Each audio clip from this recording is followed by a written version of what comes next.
ટાળીઓ અને રૂમનું ઓપન ફિટિંગનું કામ અને ઠેલાની આવી હાલત। જય દ્વારકાધીશ બધા મિત્રોને। આજે જવાનું તો ઓપન ફિટિંગમાં, એટલે સવારમાં રેડી થઈ આપણે નીકળી જાય ગામ તરફ। ગામમાં જઈ માતાજીના દર્શન કર્યા। તમે પણ માતાજીના દર્શન કરી લો અને તમારું મનનું માગી લો। સૌથી પહેલા સવારનો ચા પી આપણે નીકળી જાય કામ બાજુ જવાનું હતું। એટલે આપણા બાઇકમાં હતું પેટ્રોલ ઓછું, એટલે સૌથી પહેલા આપણે ભરી નાખ્યું આપણા બાઇકમાં પેટ્રોલ। અને પછીનો નજારો તો એટલો જોવાલાયક હતો કે પણ તમે પણ આશ્ચર્ય થઈ જશો।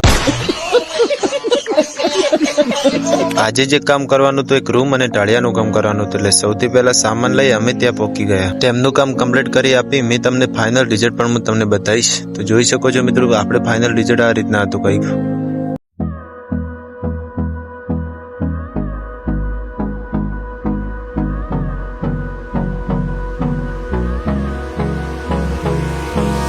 Hold me close till I get up. Time is barely on our side. આજના મિની વ્લોગમાં આટલું, અને ફરી મળીએ એક નવા વ્લોગમાં। જો તમને વિડીયો ગમ્યો હોય તો વિડીયોને લાઇક, શેર અને ફોલો કરતા જજો। અને જો તમારે પણ કોઈ લાઇટ ફિટિંગને લગતું કામ હોય તો કોમેન્ટ કરવાનું ના ભૂલતા।